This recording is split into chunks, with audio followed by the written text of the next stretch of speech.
Hello everybody and welcome to the Finding Speed American Classic Series. Of course, this is Season 2 of the Finding Speed GT3 League, and we are at probably one of the hardest tracks here on iRacing. We are, of course, at Belle Isle. You can see it's like the American version of Monaco here on the streets of Detroit. 3.76 kilometers or 2.33 miles of tarmac to be played upon this evening, and well, sadly, I wasn't able to stream Daytona. Of course, Finding Speed was able to stream his perspective, so we got to see behind the wheel of Russell Barnes in his Ferrari, and my God, what a race it was. And of course, this is round 4, so only one more round remaining after tonight, and that is at Road America on the 29th of May. Make sure it's in your calendars, because that is going to be where the championship is decided. So before we do anything else, I do want to have a look at the championship standings. So we'll take a look at the pro standings first. You can see Mark Fletcher up at the top for Altitude Esports on 125 points. Alex Crater in second for Luxim 24 Esports on 102. And Chris Tapio, while he's not necessarily got those ultra high rated positions, he's been so consistent. He's been very quick as well, very clean, and he's doing great stuff up there in third on 99 points. However, Tom Dadswell, the second Altitude Esports car, sat there on 93, so not too far behind, just 6 points separating the pair of those two. And then it's EJ Nixon in fifth for Empire Racing, and Russell Barnes, bearing in mind, you've got to remember, he starts at the back every single race without fail. So it's not just getting up to the front and getting those results, it's getting through the pack as cleanly as possible and avoiding the incidents, keeping it clean, keeping it consistent, and then starting to push the car to its limits and push himself to the limits. Then he can really work his way through that pro class. So I've got to say, great stuff from Russell so far, and I'll just leave the rest up on screen. I think we may just have a couple more drivers at the bottom. Yeah, you can see Graham Bardsley, Braden Coach, Drew Becker, Ted Bradbury, John Dinkle and Billy Fletcher at the bottom. We will have a quick look at the AM standings just to see how they're getting on over in that department. You can see David Gowrie leading the championship, the AM championship I should say, for Centurion Racing Team on 74 points. Patrick Gannon for Team Upstate on 63. Simon Chester, Alex Beck and Brett Crouch round out the top 5. Then it's Timothy Bright, Bill Piesick, and then we also have Igor Bembic, Kansas Gentry and Andreas Helgrud in 10th. Just to finish off there, and you can see, more importantly, in the AM class, there are in the AM championship I should say, there are so many drivers tied on points. If you look, Brett Crouch and Timothy Bright both tied on 40 points. Igor Bembic and Kansas Gentry both tied on 28, and we've also got Dan Okoranza and Nicholas Matthews both tied on 20 points.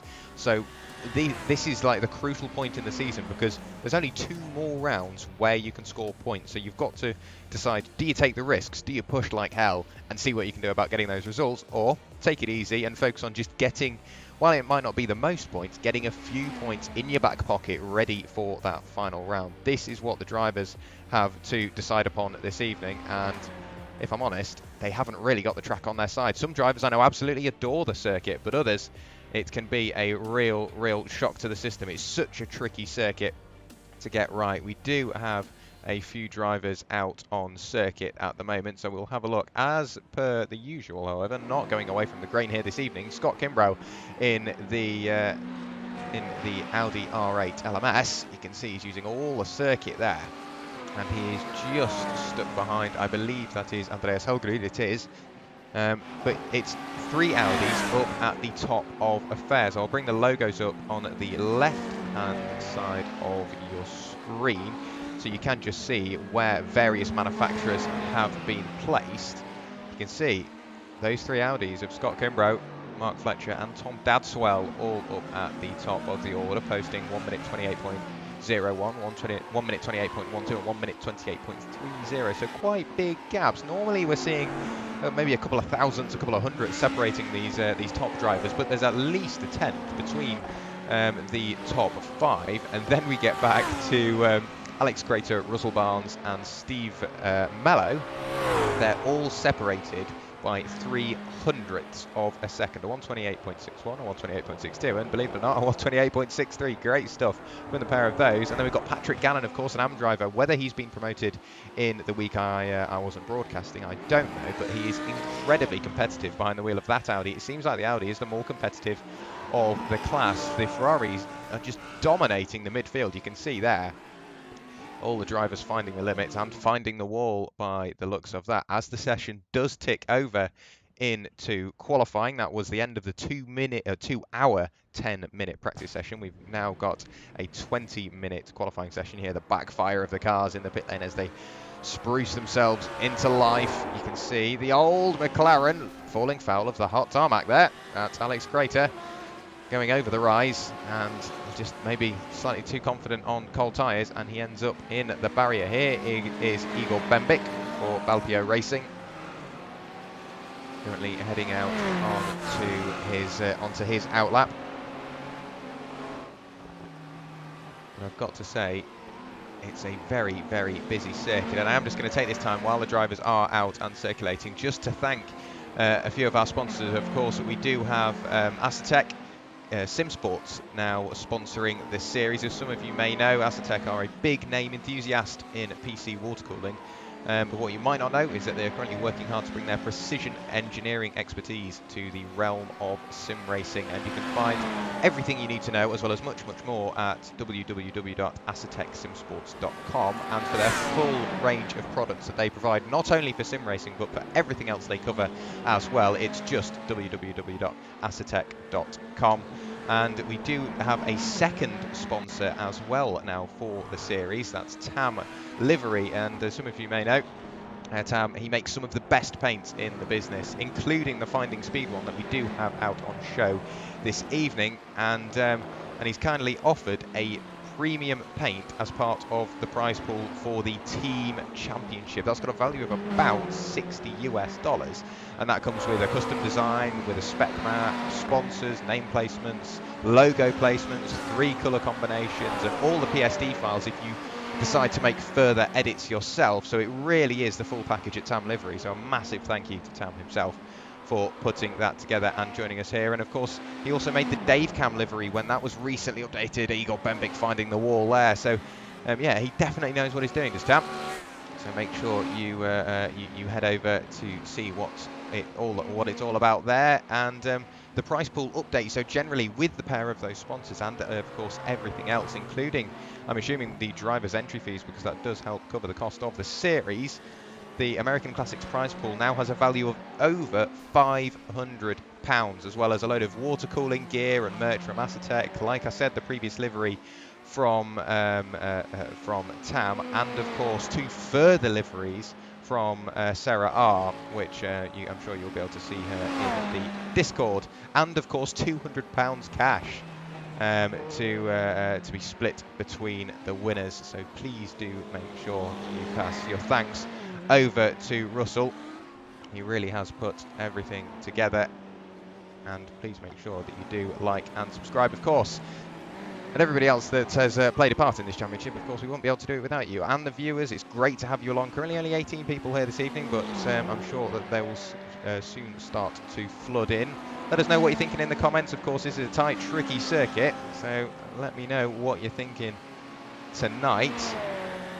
We'll see whether we can find anybody out on the circuit. There is Alex Wright for Team The Old Gal. Please make sure you do like and subscribe as well, because it's not only this league that is posted here on YouTube. We've got track guides, as well as setups, and just general iRacing content, on top of some real world stuff as well. Not too long back, Russell decided to record his journey of making the 8020 rig, which he currently has a direct drive planted to. It's a proper piece of kit that Russell has got. So please make sure you have a look through the wide range of videos here at Finding Speed, and of course, while I was about to mention findingspeed.com, head over to there as well, because you can find all the content and everything else provided by Russell. And of course, the sponsors are there for himself as well: DEMON TWEEKS, eBay, Amazon, Fanatec, and of course OVERCLOCKERS. So make sure you help support Russell as well in regards to that. But back to the evening, we are just closing up on 5 minutes past the qualifying session, so not too much in the way of maybe definitive times posted. We will have a look at the best time on the left hand side of your screen. You can see Scott Kimbrough currently on a provisional pole position with a 128.503. Tom Dadswell in second, not too far back. and Mark Fletcher in third. Once again, it's those three Audis up at the top. Not necessarily in the same order, but it's always those three. Then it's Stephen Mello for Vulcan Sim Racing Academy. We've then got Chris Tapio in the RPM Lamborghini. Great looking livery and a very angry looking car. Bouncing over the curbs goes the Nord. And we'll see whether he can improve upon his current provisional P3. Once again, Patrick Gannon doing a great job in provisional P6. Nick McLaughlin, provisional P7. And the man we're looking at the moment, Richard Jones, in the number 99 Privateer Ferrari, is in provisional P8 with a 129.401. Let's see what else we've got going on circuit. We've got Juan Manuel Calleja for Nitro Racing Team in that BMW. It seems like a car, you love it or you hate it. I am personally quite the fan of it. Not necessarily looks-wise, I think it is an okay-looking car. I wouldn't say it's ugly, but I'm not a massive fan of the looks, but it handles beautifully. For the short while I've driven it, I am a real fan of that BMW. We also have a few drivers at the bottom end of the order just heading out either on their out laps or ready to set a time. Speaking of which, who was that that's just gone to the top? Pete Plasto with a 130.023 has gone up to provisional P11. Just a few places back behind his virtual racing compound teammate of Nick McLaughlin, so still time to find for Pete. I think that was only his first lap. There is Juan Manuel Calleja. There is Stijn van Nijlen for Ignium Motorsport, also in the BMW. I think maybe just grazing the wall there in the number 10 machine. Stephen Brumfield, still another driver yet to set a time. Number 45 Centurion Racing Team BMW, with his teammate just a little bit behind.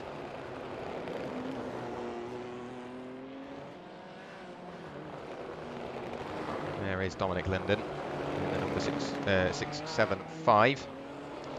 Through sector 2, quite tight and twisty. You can hear there Dominic Linden bouncing over the curbs, and once it's gone, it's gone. He was straight into that wall. Traction control did everything it could to almost keep him in a straight line, but nothing much came of that. Here is Timothy Bright in the Team Upstate BMW. That looks a very angry piece of kit, there's that Team Upstate livery. Very simplistic, but it really does pass the message across. It's almost functional. It is a very functional livery. It does everything that it needs to do. There is Simon Chester in the Mystery Machine Lamborghini. Number 169, hard on the brakes in towards turn 3. Bouncing over the curbs, you can hear the revs rise as the tail end scrambles around for grip.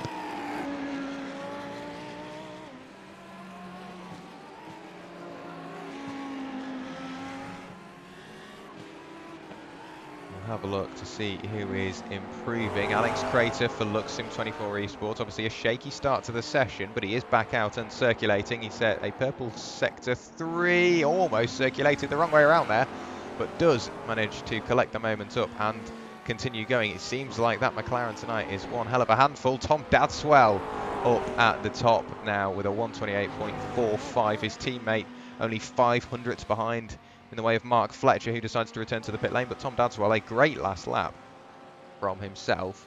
We'll keep an eye on him just to see whether he's going to further improve upon that provisional pole margin. Bouncing over the curbs again. We're going to have to get used to that this evening. You can just hear the revs spiking every time the car bounces over the very bumpy concreted surface here in Detroit. Of course, IndyCar have come here for a number of years. Very slippy circuit, even more so in the wet. Thankfully, we don't have wet weather yet on iRacing, although I am sure it is to come. It would be quite the handful around here. Nonetheless, Scott Rister for Empire Racing. You can hear that Mercedes roaring its way through the streets. The only Mercedes we have out on circuit and in the race this evening. It really does sound amazing, does that? Over the undulating turn 2 and then hard on the brakes in towards the tight right-hander of turn 3. You'll see the brake lights go and the nose dip down. Now down through the gearbox we go. Bounce over the curbs, plant your foot, and away we go. The times are really starting to come down. I'll bring the gap up on the left-hand side of your screen now, so you can see best part of the top 10 within a second of the leader, and then almost the top 20 within 2 seconds. I think Bill Piesick just manages to separate that, and then it just gets slightly further apart the further down the order we go. We'll go down to Andreas Helgrud who I'm sure is still yet to improve, but that is not the way to do it. Hard into the concrete wall we go. Just ticking towards the halfway point in this session now. And it's looking good for the Hue Altitude Esports guys at the top. Tom Dadswell and Mark Fletcher, great stuff. However, do not count them safe, because you can see 5 thousandths of a second is the margin between Mark Fletcher and Scott Kimbrough. So they aren't really in the best of positions to start thinking, oh, well, if I go into the pit lane, I can sort it out here, and we're pretty much set. You can see on the left-hand side of your screen now, I've changed that to the interval. So if it is the very deep, dark orange, it tends to mean they're within about a quarter of a second. If it goes slightly lighter to almost a yellowy orange, then you know they aren't too far away. But you're not seeing too much of that, because it's very equidistantly spread throughout the order. It all goes from a couple of thousandths to a couple of tenths. So for the moment, it's looking fairly close. The closest drivers are in fact Mark Fletcher and Scott Kimbrough with 5 thousandths, and then we go to Nick McLaughlin, and who is that? That's Patrick Gannon. There's 6 thousandths. Actually, look at that. Scott Rister and Juan Manuel Galea, 4 thousandths of a second separating those two. So it really is a close qualifying session. The practice session was definitely nothing to go off. Lots of drivers leaving lots of potential out on the road. Mark Fletcher yet further improving, now goes 800ths clear of his teammate Tom Dadswell, a 128.38 posted, and with still just under half the session to go, there's potential for Mark to improve, but there's also potential for Tom Dadswell and Scott Kimbrough to take his provisional P1 away. You can see the McLaren in the background of Alex Crater back out on the road after a couple of incidents earlier on in the session, but that car is looking quick. As long as he can keep it planted, I can imagine it will be a good result from Alex, who's the top driver. Definitely knows what he's doing behind the wheel. I think just sometimes he's slightly unlucky. Down the back straight we go, and then hard on the brakes into the little right-hander, bounce your way over the curbs, over the undulation, hard on the brakes, turn in towards the double left-hander almost, keep a bit of lock on, and then pitch it back in once again, bouncing over the concrete. You can see the car is never really settled, and once again, it nearly caught him out a few laps ago. It has caught him out this time. Alex Crater left sideways in the middle of the road. He's got to make sure he's careful of that. Of course, this McLaren being mid-engined, it will just pivot upon its axis. That is exactly what's happened. So whether he can do a slight setup change, maybe try and dial out a bit of oversteer, but that could cost him lap time. So it really is a catch-22 here. Of course, doing one thing, it will affect the other, but then if you decide to soften the rear, it makes the car easier to drive, but then he loses lap time. But if he loses lap time, he might start overdriving the car. It's such a tricky little minefield of a thing, is setting up a car for this circuit. Tom Dadswell fastest sector 2. Will he be able to improve? Mark Fletcher fastest sector 1. So we are seeing both the Altitude Esports guys improve. Flash of the lights there for Tom Dadswell, trying to work his way through some traffic as quickly as and as efficiently as possible. I don't think it will happen this time through. You can hear the car struggling to find that grip, bouncing over all of the little imperfections in the concrete. Now foot flat to the floor, up through the gears we go, crossing the line. Can he improve upon his current fastest time? No, he cannot. He's 200ths adrift from that. Here is Mark Fletcher, stuck behind one of the Centurion cars, does manage to work his way through there cleanly. However, that purple sector 1 has just completely dissipated. He's not improved upon his personal best sector 2 or 3. Still got sector 4 and 5 to go, so we'll see whether he can improve upon the times through there. With the previous traffic, I'm not 100% sure that will be possible.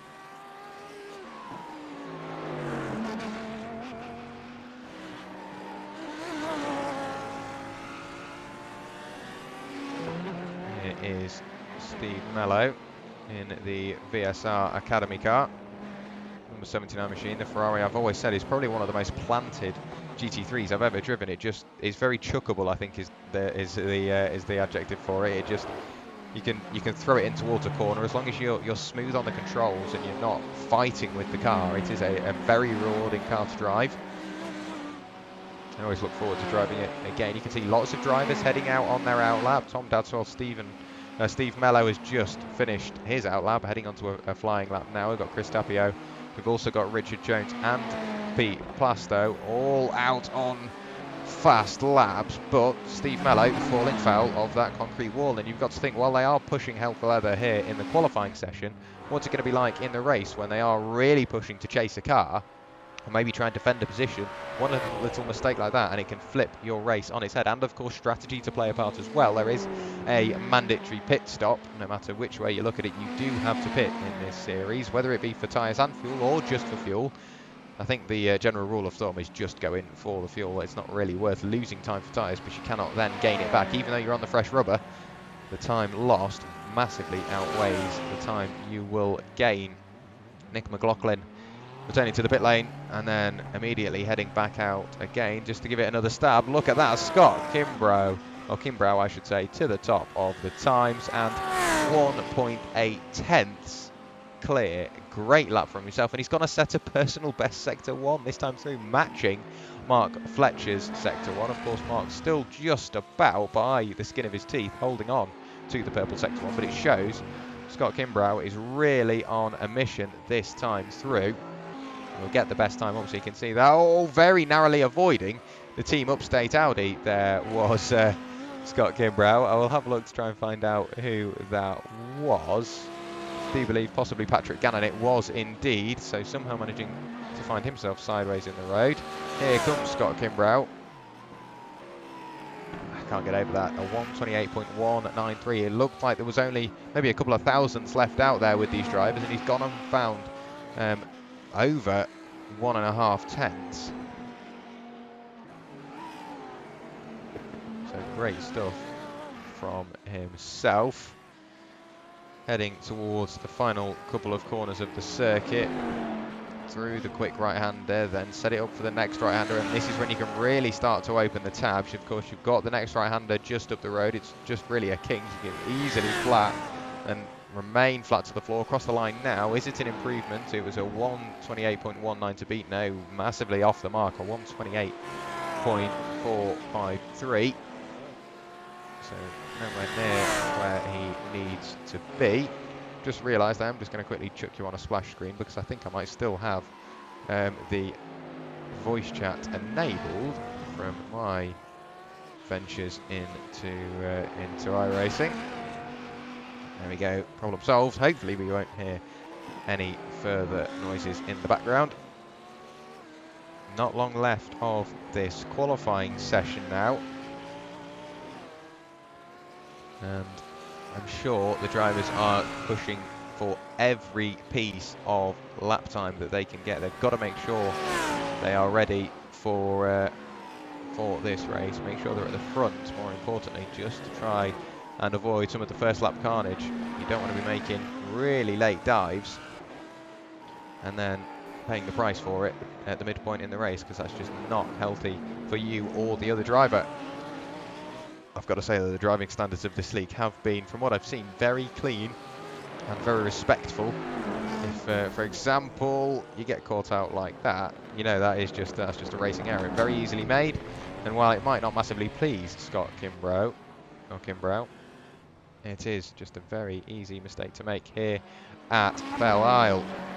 But for example, if a car does get caught out, or one of the drivers maybe just gives another car a bit of assistance off the road, I've seen drivers wait and pull over and sometimes come to a complete stop just to make sure that that driver that did get helped off the track does end up back in front. It's great sportsmanship from everyone involved.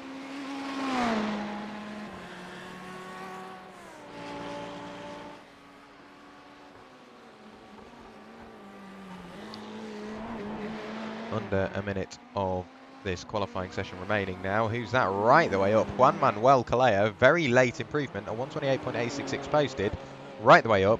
The number 5 car in provisional P5, so the Spaniard with an amazing lap time, and I think that is going to bring an end to his qualifying session. And if you're going to improve, that's when you want to do it. Juan Manuel Calleja, great lap for Nitro Racing Team.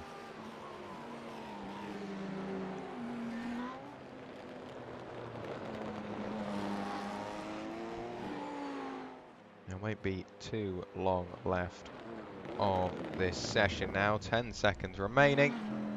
Tom Dadswell and Mark Fletcher is still out and circulating. As it is an open qualifying, I do believe they will get one more lap. Here is Mark Fletcher. He will be going onto a flying lap, but he has got Scott Rister just in front of him. So he's going to have to be careful, pushing the limits, disappearing behind the sponsor board. He's using all of the road. We'll keep an eye on his sector times to see whether he's going to improve. He will pick up a nice draft, but it may slightly compromise him through the quicker stuff with that dirty air. Here is Mark Fletcher now, almost stuck behind that Mercedes. Doesn't improve upon his sector 1 time. Now heading in towards sector 2. He's looking to the inside. I think this is now slightly holding him up, and yes, it is. He has decided to put that lap in the bin and do not continue. Scott Rister isn't improving massively. Stephen Brumfield set a personal best sector 1. Sector 2 does fall slightly shy of the mark, but we will keep an eye on his sector 3. He does improve in sector 3 as well. Current fastest time from Stephen is a 1:29.626. So we'll see whether he can improve upon that this time through. Number 45 Centurion Racing BMW now flicking in towards the right-hander. Careful of the curb, careful of the wall on the exit, and now up through the gearbox we go. We'll see how he attacks this final little sector of the circuit. He hasn't improved upon his sector 4. So personal fastest sector 1 and 3. Now heading towards the line now. Can he improve upon his time? He does set a personal best sector 5.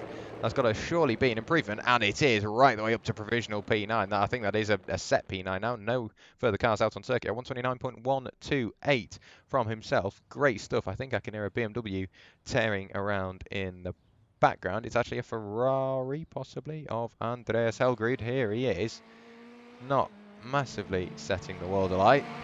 I think he is just on a slow in-lap. And of course, that will bring an end to this qualifying session. 1 hour of racing on its way here at Belle Isle. Round 4 of the Finding Speed American Classic Series. Of course, this being Season 2 of the Finding Speed GT3 Series. If you are interested in driving in Season 3, of course, make sure you join the Discord. The link has been posted in the YouTube chat, and all the information, I'm sure, will be in there soon.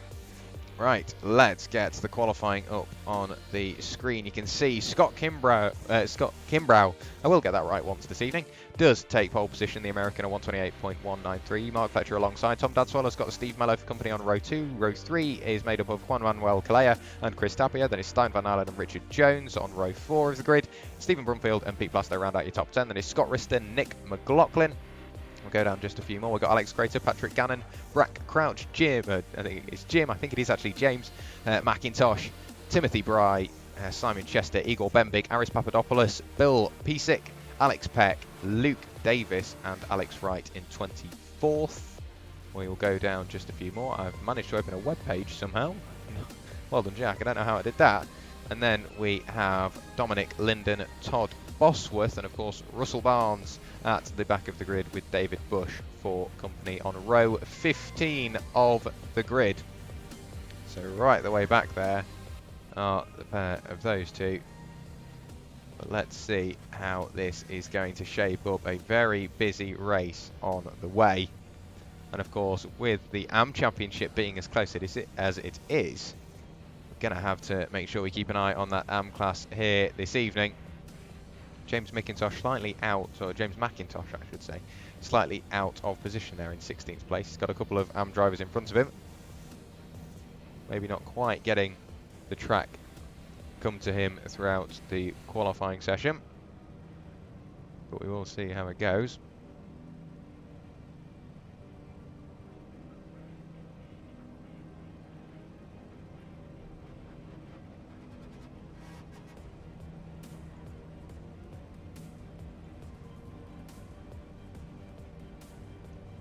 Not too long left. We will get the position display rearranged so you can see their various positions in class.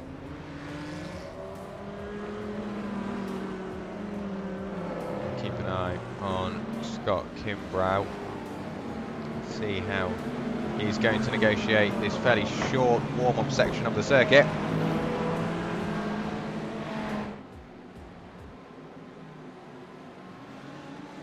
But we do go green here at Belle Isle for round 4 of the Finding Speed American Classic Series. And it's Scott Kimbrough that leads them into turn 1. Mark Fletcher following suit. Tom Dadswell, the Altitude Esports teammate of Mark, just following along after that very late improvement. Juan Manuel Calleja has managed to pick off Steve Mello. We will look up to Juan Manuel Calleja because he's making his intentions known. Looks to the very outside. You can see the leader coming under pressure from Mark Fletcher. Mark looking all the way around the outsides. Juan Manuel Calleja got so close to the tail of Tom Dadswell, but Mark Fletcher has managed to work his way up into the lead, up the inside of Scott Kimbrough, heading in towards turn 4. Great stuff from the Altitude Esports driver. Scott Kimbrough now finds himself in an Altitude Esports sandwich. Juan Manuel Calleja trying to fend off the attentions of Stephen Mello, and you can hear lots of bumping and bashing in the background. So the driver's evidently finding the wall very early on. Chris Tapio in 6th, Stijn van Nijlen 7th, Stephen Brumfield 8th, Richard Jones in 9th, and Scott Rister rounding out the top 10. Alex Crater looking to pick up places. You can see he's now looking to the what will be the outside. Can't quite get the overlap very early on. Still has another little look. He's still just trying to keep that door ajar around the outside. Again, he does give it another go. Here is Aris Papadopoulos now up the inside. Later on the brakes, bouncing the car over the curbs was the BMW of Bill Piesick. But Aris Papadopoulos losing a couple of places there, possibly with a slowdown penalty to be served. He's now got Alex Peck all over his tail, back up to the front though, and you can see there's already this lead trio forming. Mark Fletcher, the lead Audi, then it's Scott Kimbrough and Tom Dadswell, but like I say, Scott Kimbrough is in that Altitude Esports sandwich, so they can play it to their advantage here. If Tom Dadswell can keep that pressure on Scott, it will very quickly dissipate the gap to the leader, and Mark can just disappear into the distance. Fastest lap of the race, of course, for Mark Fletcher last time through. Very quick lap from himself. Dominic Linden has had a bit of an incident. Let's see what has happened here. The car flicks one way, flicks the other, and let's hope he doesn't get collected by anybody else. We'll have another look at that just to see how it happened. Flicks one way, flicks the other, out of focus, hard into the concrete wall. And thankfully there's not too many cars that have to avoid him. We will go back live with him and see where he is. There is Dominic, still with that damage aboard his car. And right the way at the tail end of the order here is Scott Rister, now still trying to fend off Alex Crater. Alex looks to the outside once again, but he's driving a very wide Mercedes, is Scott. And he's doing so fairly successfully. He's just got to be careful he doesn't give up too much time to the privateer Ferrari up the road of Richard Jones. A little further back we've got Patrick Gannon elbowing Nick McLaughlin out towards the edge of the circuit. Nick does have his teammate just behind him. He's going to have to be brave to hold it around the outside there. Decides maybe that isn't the way through, but look at that cutback from Nick McLaughlin. Great stuff. Can't quite carry that momentum. He's now left himself vulnerable to his teammate Pete Plasto. So we'll see what's going to happen here. It is still Nick now, but look at that. That's James McIntosh looking to sneak his way up the inside of Pete. Pete's still playing rear gunner here for Nick, and it is working out so far. It's just now Nick, he's got to set his sights forward, focus on getting Patrick Gannon once again. Let's hope for a little less contact, or of course if they are in contact, Nick McLaughlin and Pete Plasto, they can say, right, let's swap over, you have a go at him while I try and fend off the attentions of James behind. Up the road we still have Scott Rister and Alex Crater. This time Alex does get the position, albeit temporarily, I think. Yeah, he got the inside for turn 5, and then turn 6 he was left without much to do in the way of overtaking. Back up the inside he goes at turn 7, and then he's got the long back straight. Whether the Mercedes is a bit more of a dragster I don't know, but I think Alex Crater for Luxem 24 Esports got that preferred run out of the corner and does have that position. Up into the top 10 goes the number 91 McLaren. Back to the front we will go, however. Still Mark Fletcher leading the way, somewhat left without much in the way of defence, because Scott Kimbrough is all over his tail, only half a second back, and Tom Dadswell has dropped right back almost into the clutches of Juan Manuel Calleja. Just what, 9/10 of a second between himself and that BMW driver behind, bringing Steve Mello with him. Chris Tapio following along as well, and you can see the cars in the background really starting to close up. I say that, but we do have Stijn van Nijlen for Ignium Motorsport diving into the pit lane very, very early on, and I can't really think that would be strategy, because that is very early on. I do not think you would even be able to get to the end. We've had a bit of a moment for Aris Papadopoulos. Let's see what has happened in the team upstate car. He's had problems through there once already, and then does manage to collect another car and ends up beached on the curb. Can he grab a gear and get going? He does wait for the traffic to work its way by, and then he's just got to grab first and reverse a few times. Manages to get the car pointed in the right direction once again. Very nice three-point turn from you there, Aris. But for the moment, the closest cars on circuit are in fact back here once again. James McIntosh, I will get it right this evening. The Scotsman just trying to catch onto the tail end of Pete Plastow. Nick McLaughlin escaping into the distance, somewhat bridging the gap between Patrick Gannon himself and his teammate Pete. Brett Crouch not too far back from the tail of McIntosh. Then we've got Simon Chester and Timothy Bry. Of course, there is Russell Barnes, Mr. Finding Speed. Currently up into 14th place, 8 places gained in class. I actually think that could be 8 places gained overall. That number 35 machine really starting to work his way up through the order. Fastest lap of the race from Scott Kimbrough. So he's working his way forward, still trying to get past Mark Fletcher. Patrick Gannon gets the fastest lap of the race at 29.399. Great stuff from himself in that Audi, the 666 machine.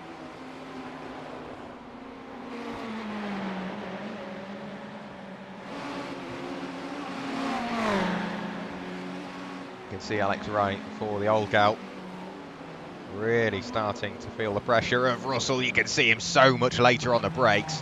Every piece of braking performance, and what a great move of the race so far from Russell Barnes. Later on the brakes, I'm going to have another look at that. Not really squeezed towards the wall. He had plenty of room, but you can see, yeah, the nose dives down. You can see he's squirming on the brakes. He puts his foot to the floor, and then around the outside, position secure. The number 35 machine is on an absolute mission. On rails through there it was. And Russell Barnes, another position gains. Next target will be Bill Piesick in the privateer BMW.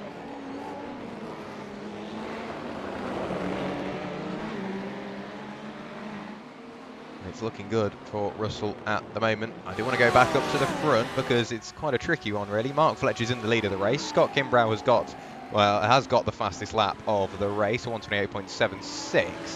But Tom Dadswell has, well, can I say something factually correct before you decide to change it, boys? Tom Dadswell, fastest lap of the race now, 128.72. Great stuff from himself. 400ths quicker than Scott Kimbrough's previous fastest lap of the race, so he is really starting to work his way forward, trying to get back onto that lead trio. Of course, he wasn't too far in front of Juan Manuel Calleja, but he's managed to extend that gap to 3.5 seconds now. Steve Mello possibly assisting that, keeping the attentions of the Spaniard. So it's both the Iberian drivers almost working against each other at this point. If they are somehow in contact or they can talk to each other, I'm sure they'll be saying, right, come on, let's work together here. If we can maybe save a bit of fuel or just help push each other around, he could be in with a shot for podium. But it's racing. These guys know what they're doing, and they're probably going to be battling tooth and nail to the end. A bit of traffic playing its part now by the looks of that. We will see Tom Dad, that is, Andreas Helgrud, pulling right the way over. Great stuff from himself.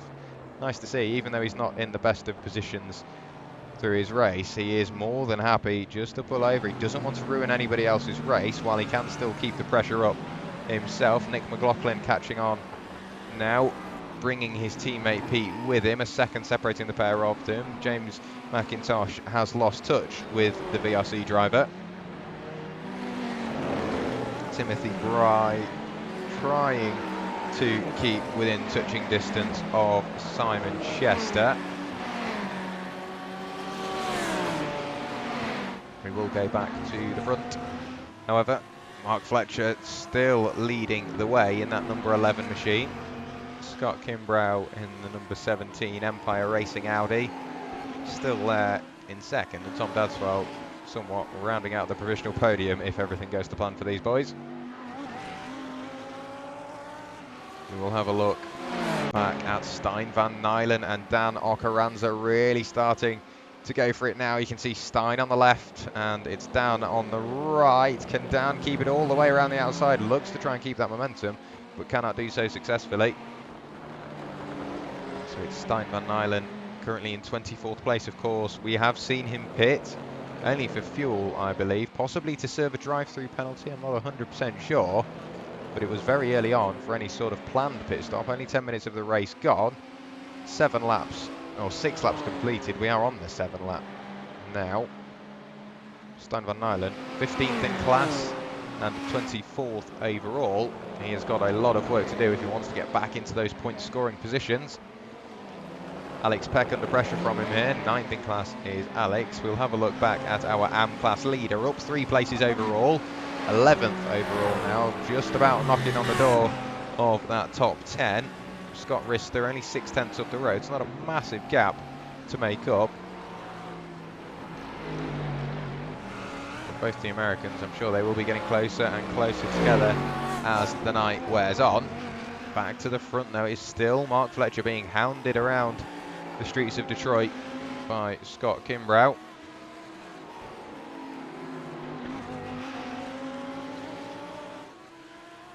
For the moment, it is really starting to settle down. And here is Alex Crater now, equidistantly spread to Scott Rister and Patrick Gannon. However, he is making inroads on that number 99 Ferrari up the road of Richard Jones, his fellow Briton. And will be for 8th place respectively. We'll have actually another look back to see how Russell Barnes is getting on. He's now trying to work his way past Timothy Bry. And you can hear that Audi up there. It was the Lamborghini, in fact, of Simon Chester go screaming by. Before the moment, all is focus on that BMW in front of Timothy Bry for Team Upstate. FindingSpeed.com livery, or liveried Ferrari, I should say, really starting to hound him round, sat in the wheel tracks. And then down this little back straight we go. Then we've got a quick right-hander, then just after another quick right-hander, and then funnily enough, just after that we do have a slight right-hander. Of course, it is just a right kick, which will bring you round to the line. Through there we go, and then crossing the timing beams, and Russell Barnes still sat there in 14th place. We'll have a look at their previous fastest lap, so only a 10th separating the pair of them. Can Russell do what he did to Igor just a few laps ago? Of course, Igor Bembik losing out here at turn 3. Now Russell more than happy just to sit behind for the moment. These guys are in fact the closest cars on circuit, so we will keep an eye on them.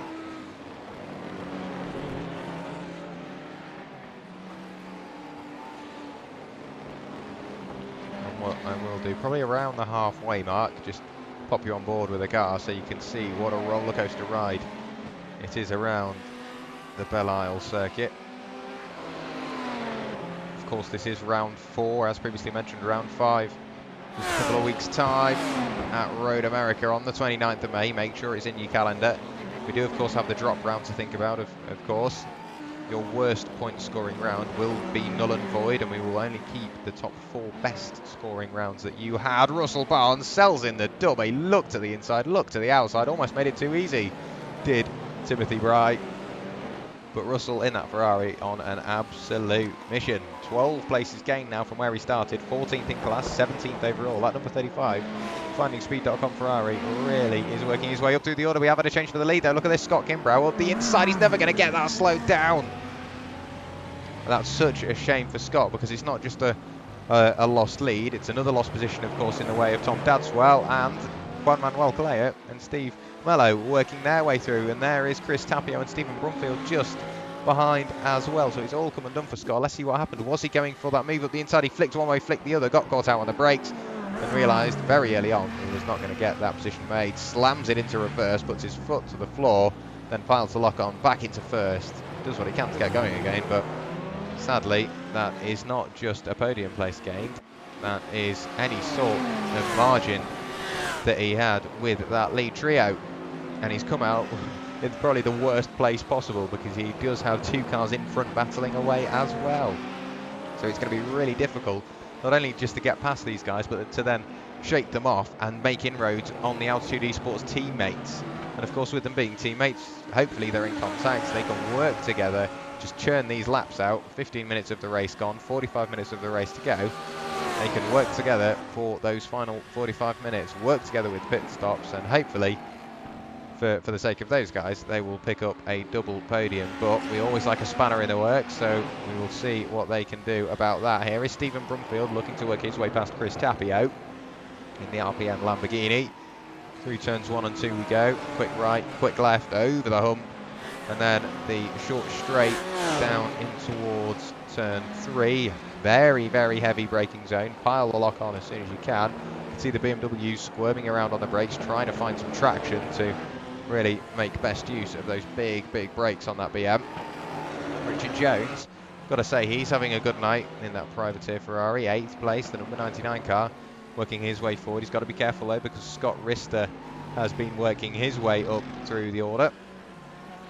2 places gained for him, 2 places gained for, well, 4 places I should say, gained for Patrick Gannon. Of course, he is the AM class leader, trying to get a good result here. Of course, he is 4 cars in front of Brack Crouch, his fellow AM class driver. He is in the top 10 now as well overall. Alex Crater just behind, with Nick McLaughlin, however, and his fellow VRC driver of Pete Plasto just behind. A little mistake there from Alex Crater. You can see the car flicking this way and that. Is he going to find the wall? No, he isn't, but he's really struggling to find any sort of rear end traction on that McLaren. Nick manages to sneak through. Pete reads the situation perfectly and does try and get some better momentum out of the corner, but it looks like that McLaren maybe just carried that superior momentum. You can see that McLaren is on the absolute edge of adhesion, really struggling to find some grip. Can't get that car hooked up. He's been struggling all night, as Alex Crater. Very well done to him for keeping it out the wall. But Nick McLaughlin up into 11th place. Alex Crater, he's only going backwards at this point. Once again, he's flicked one way, flicked the other. Pete Plasto does manage to avoid it, but in the wall goes Alex Crater. And for me, that was somewhat inevitable. We've seen him struggling all night with that car, and we'll get a better camera angle here.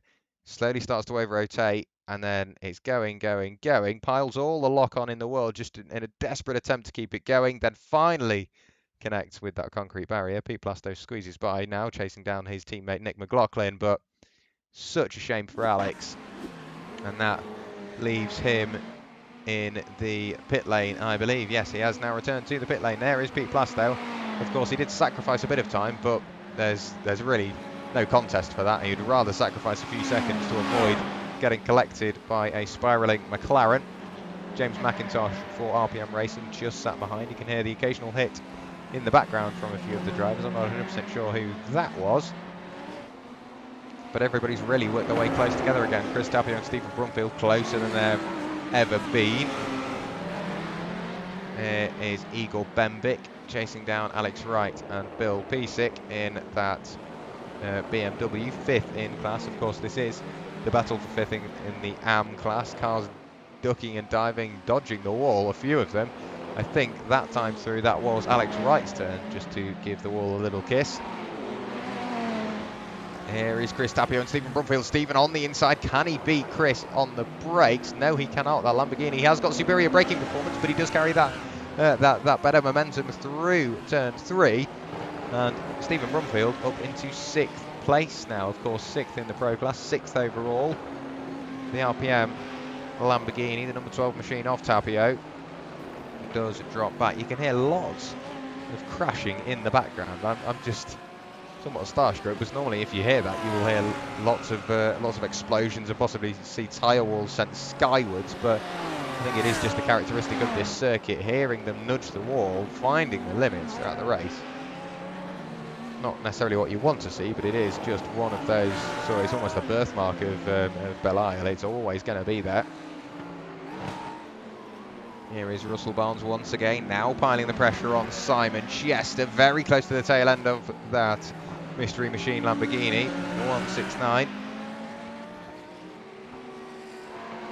Now heading through the left-hander once again. Russell can set the car up beautifully here. There you go, looks to the inside and very well read. However, I do think the Lamborghini will have that superior momentum just on the way out of the corner, but Russell is on the inside. Can he be later on the brakes? Decides maybe it's not worth taking the risk that time through. And then just starts to get ready, set that overtake up for the next lap of the race.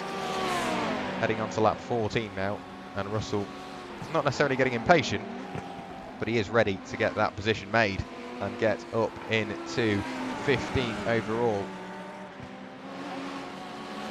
The lead gap still about a second separating the Altitude Esports Audis, but nothing major here. And look at that, a big look up the inside from Russell Barnes. It is one of his favoured braking zones, I believe.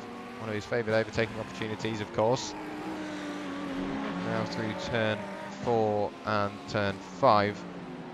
Not really an overtaking opportunity through here, but if you set the car up nicely, as you can see Russell's doing, looking for that wider entry, carry the momentum through as close to the wall on the inside and the outside, then you've got not necessarily the longest straight in the world, but you can pick up a bit of draft in towards a somewhat heavy braking zone with a corner somewhat challenging as well, because you can carry the momentum around there. Makes it very difficult to attack, but also very difficult to defend.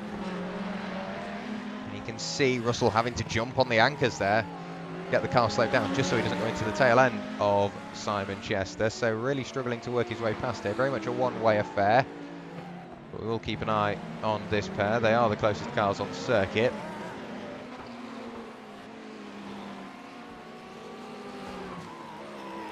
And it's looking like Russell isn't going to get the movement this time through either. So another lap of the race ticked in the books, heading on to lap number 15 now. 21 minutes of the race remaining. He's looking to the outside, is Russell. He'll never get it done there. You can see him lifting off. Just, I think he's piling the pressure on, trying to force a mistake out of the privateer Lamborghini.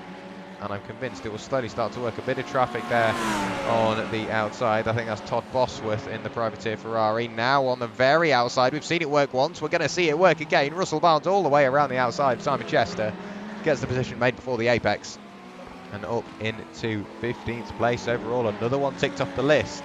He has Brad Crouch in his sights now, 1.6 seconds up the road in his fellow Ferrari.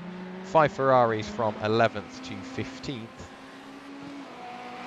And it's looking like we are going to get a lot of battling on the way. Brad Crouch, one of the final AMs Russell needs to tick off the list. Patrick Gannon up in 10th place is, of course, the AM leader. Brad Crouch in 2nd. So as long as Russell can get by, he will really start to get matched with his pro-class pairings. James McIntosh. We'll get it right. James McIntosh in the 24 RPM Racing Ferrari will be the first of the pro drivers he meets. Then Pete Plastow and Nick McLaughlin. We'll have a look up to Scott Rister. Still under pressure from Patrick Gannon. Not really been able to catch a break tonight as Scott Rister. Every time we've looked at him, he's had a car all over his tail. But great stuff from the number 42 Mercedes. Still keeping it calm and controlled while he is continuing on. You can see Craig Searchat saying, "Go Simon." We'll have a look back at Simon Chester. Of course, we saw Finding Speed work his way around the outside of him just a few laps ago, but he is, of course, in the podium places for the AM class. Currently sat in 3rd. Timothy Bry, 2.6 seconds back, but Simon is in clean air. So is Timothy, to be fair, but it's down to which car works better around here, and it seems like the most popular is the Audi. It really starts to get hooked up.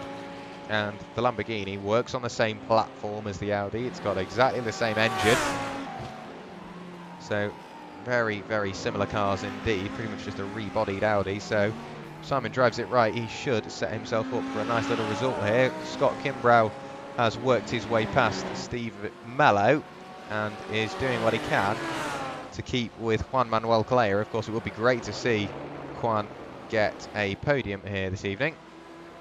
But he does have the formidable force of Empire Racing and Scott Kimbrough's Audi just behind.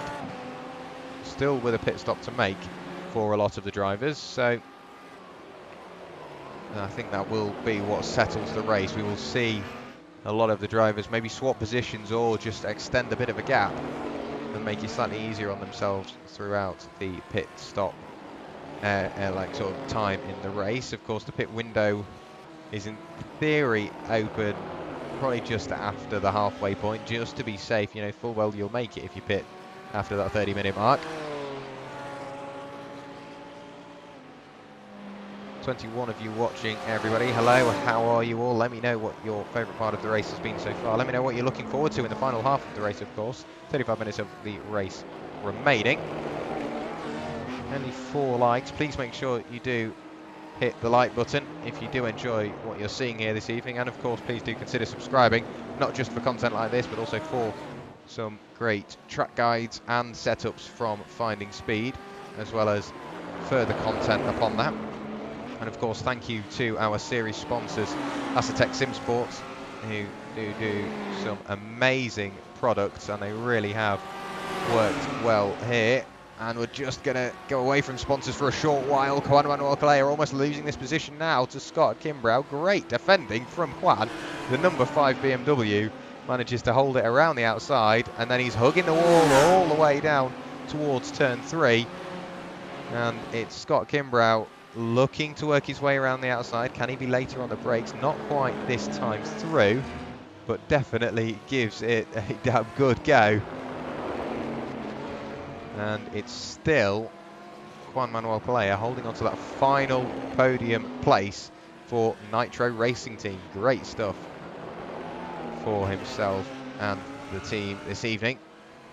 I don't really want to look away from the battle. We will get back on towards the sponsors in a few moments' time, but we'll wait to see what happens with this battle. You can see Juan Manuel Calleja really driving a wide BMW now.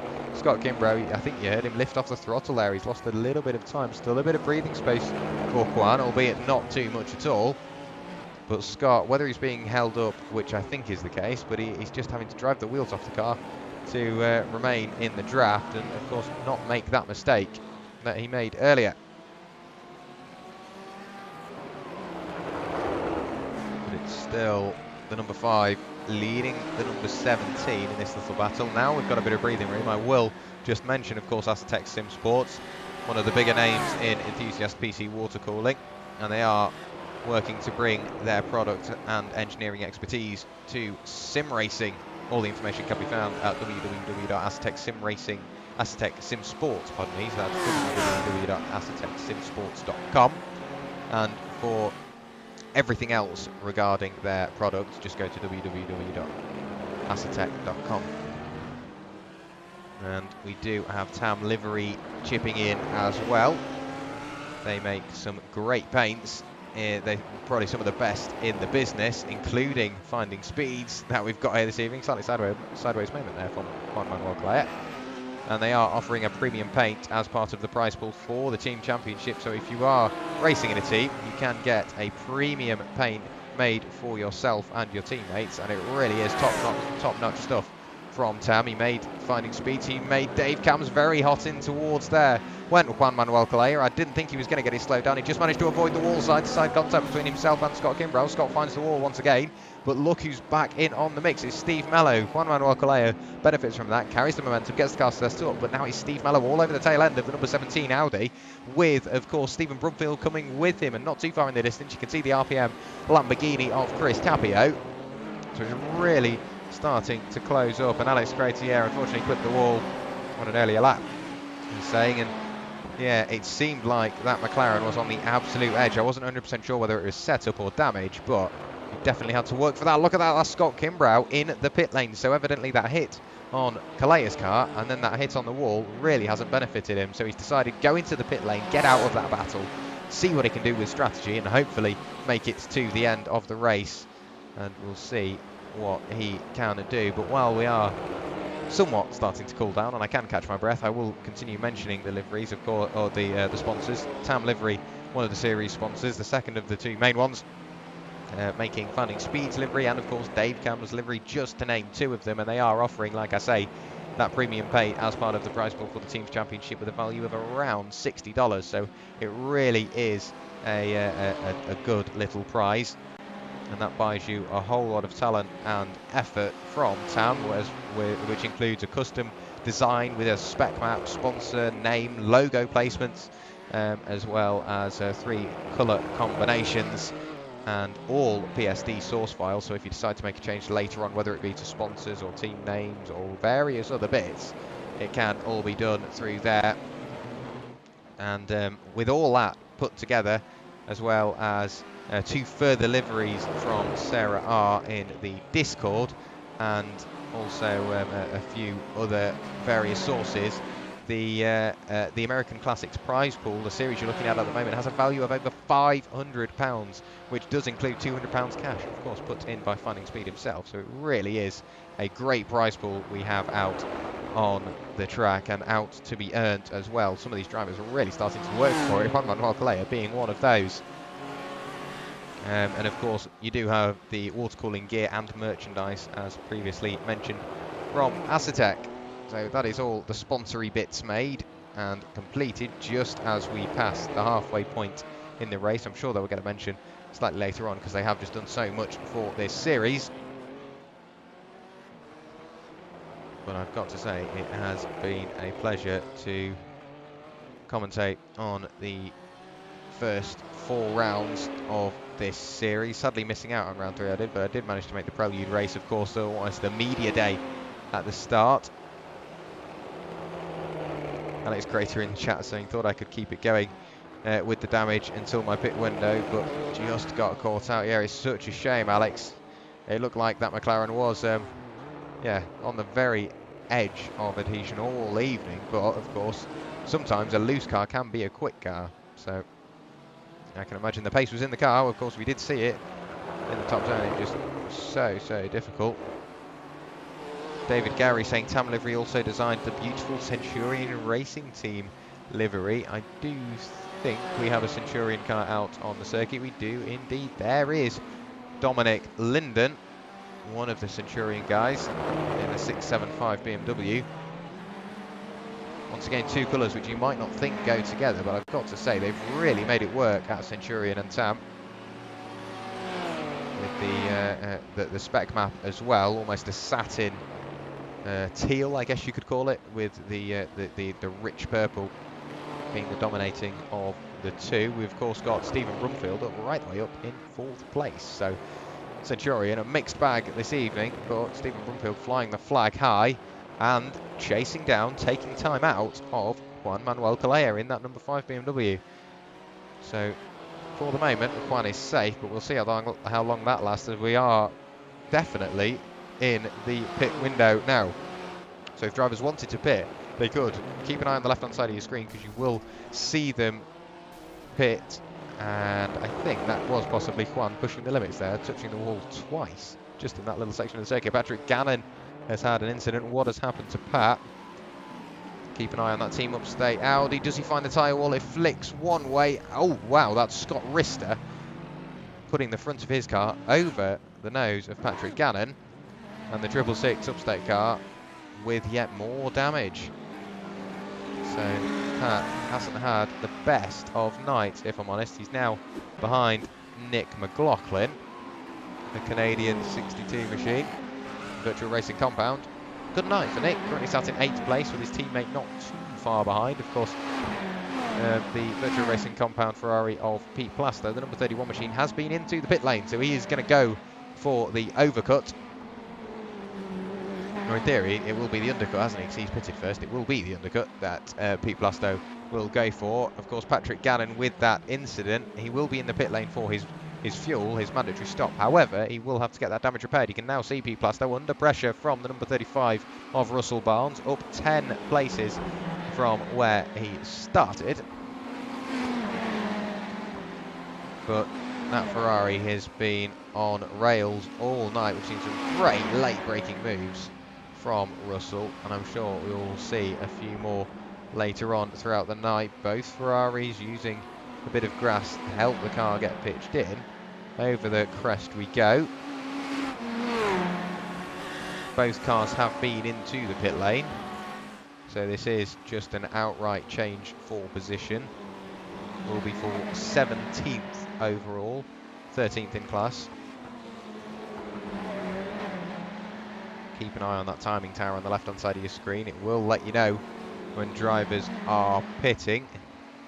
The top 10 still yet to pit, make that top 11 still with Alex Wright and Luke Davis to pit as well as a pairing further back of Dan Ocaranza and David Bush. You can see Russell Barnes looking slightly to the left-hand side, looking the long way around. Juan Manuel Calleja peels into the pit lane from 3rd place, joined by James McIntosh. And you can see, really starting to feel the pressure now is B. Blastow. Russell Barnes just sat behind. We will have a look back from Pete. You can see the speeds he's reaching there on the little dashboard meter in the bottom right. The speedometer shows you the gears and the speed in kilometres an hour. Heading towards the line now, a great sound coming from this Ferrari. In towards turns 1 and 2 we go, over the crest once again. That gap hasn't necessarily opened up, but it hasn't really come down either, so whether Russell is playing the long game, sweeping over to the left-hand side of the circuit, he goes, but Pete, wise to that move. A beautiful VRC livery, really starting to work for its position now, proving its worth. Todd Bosworth has had a little bit of an incident, so we'll have a look to see what's happened to Todd. Over-rotated the car halfway through turns 2. I think it started at turn 1, carried through to turn 2, and then into the wall went the privateer 128 Ferrari. And that is a very tricky part of the circuit to be stuck, because it's a blind left-hander with a crest as well. So Todd really being careful here. Clever driving from Todd. Nice to see that he is being very sportsmanlike. Back to this battle, however. Pete Blastow in the number 31 machine, trying to fend off Russell Barnes in the number 35. Currently have Simon Chester and Stein van Nijlen in the pit lane. Still with the top 8 to pit. Mark Fletcher leading the way from Tom Dadswell, his fellow Altitude Esports driver. Then it's Stephen Brooklyn, Chris Dampio, Richard Jones, Scott Riston, Nick McLaughlin and Brack Crouch. Juan Manuel Calleja, of course, pitting in from 3rd place, so we will see what he can do in the way of improving, and that gap has definitely come up this time between Pete Blastow and Russell Barnes. So for the moment, it's looking like it's swung the way of Pete, but we'll see how that changes. Here is Juan Manuel Calleja fending off Scott Kimbrough once again. Both of them have pitted. We've seen them battle once. We'll see them battle again. What can Scott do? Of course, recovering from his previous incident, and then a little bit of contact yet further with the number 5 BMW. Much of a one-way affair through this little section of the circuit. It's going to be very difficult to get a move done, but look at that, reads the situation perfectly, does Scott. He knows what the car in front is going to do, and he's now starting to think about, right, where is he slightly slower than me? Where can I brake later? Where can I get on the power earlier? And more importantly, where can I get this move done? What we will do is ride on board with Scott Kimbrough for a lap, just to show you what a lap is like around this beautiful Belle Isle circuit. I'll be back with you in just a few moments' time. Enjoy the onboard with Scott Kimbrough.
could not have picked a better lap to ride on board with Scott Kimbrough, but now you can see, look what's happened there. Juan Clay, after all that defending and how patient Scott Kimbrough had to be, look who is just sat in the middle of the road in regards to that. That is Chris Tapio, who's come out in front of Juan Manuel Calleja. So that is 4th place overall. Scott Kimbrough now in front of Calleja. And as soon as Scott has got past one, he must be thinking, right, fine, I've got past him. He's got a Lamborghini to attend to.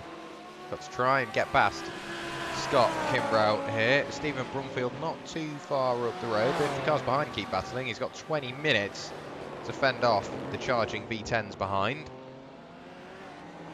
Up at the front now, Mark Fletcher still leading the way. Tom Dadswell 1.9 seconds adrift, his Altitude Esports teammate.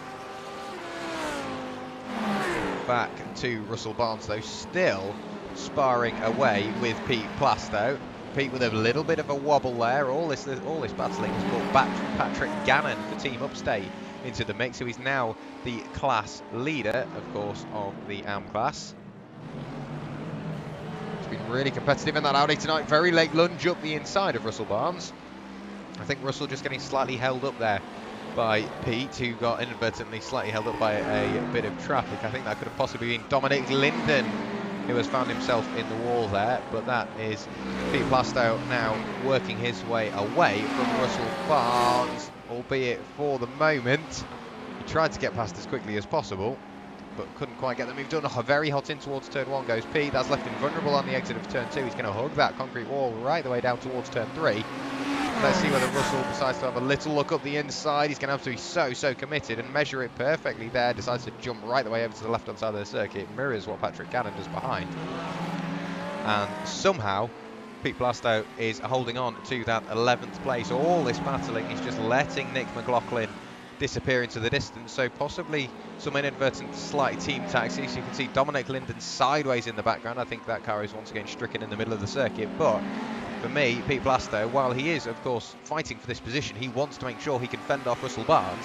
Inadvertently, or possibly on purpose, he is allowing Nick McLaughlin, his Canadian teammate, to disappear into the distance. But now look what he's done. He's backed Russell up so much. It's left Patrick Gannon an opportunity. He looked around the outside. He's going to run out of road, however, and cannot keep the car secured into that position. Decides to sacrifice that corner once again just to make sure he can continue on in this race, but running out of real estate there. It happens very quickly. There's just tyre wall and nothing much else. You can see Pete doing everything he can just to keep Russell even out of his draft for a few moments time, get a few seconds respite, hopefully a couple of tenths as well, not gained by the car behind. But it's still Pete being the lead car in this little battle, heading up to Nick McLaughlin. Great guy Nick in the number 62 VRC Ferrari. He's just on the tail end of Scott Rister, catching the coattails of draft, I'm sure, of course, as well. You can see Juan Manuel Calleja just up the road. Approaching a bit of traffic is Bill Piesick. There is the Cat BMW, the privateer entry. Scott Rister just sat behind, albeit for about a second, as he goes screaming up the inside. Pete Plasto, Nick McLaughlin now looking all the way around the outside. He will have lost a little bit of time there. It is now stretched from 0.8 of a second to 1.1 of a second between Scott Rister and Nick, but Nick has had the outright pace over the Mercedes in front. Back to this little battle though. It's Pete Plasto still trying to fend off Nick McLaughlin. Still trying to fend off Russell Barnes. Sorry, I'm getting all my names mixed up now. I've done it once and I'll just continue doing it all night. But you can see Russell Barnes looked to the outside. He ran out of road, ran out of real estate, couldn't get the car slowed down, and it left Patrick Gannon a perfect little corridor right the way up the inside. So Patrick Gannon now up a position overall. Of course, he is leading the AM class, now up into 12th place overall. Set his sights on Pete Plasto. So Pete, he's managed to get rid of one, and he's got another right there. He's got to be so careful here. 15 minutes of the race remaining on a very unforgiving circuit. Probably one of the best cars in the circuit, for my personal taste anyway. Very secure in the way it drives.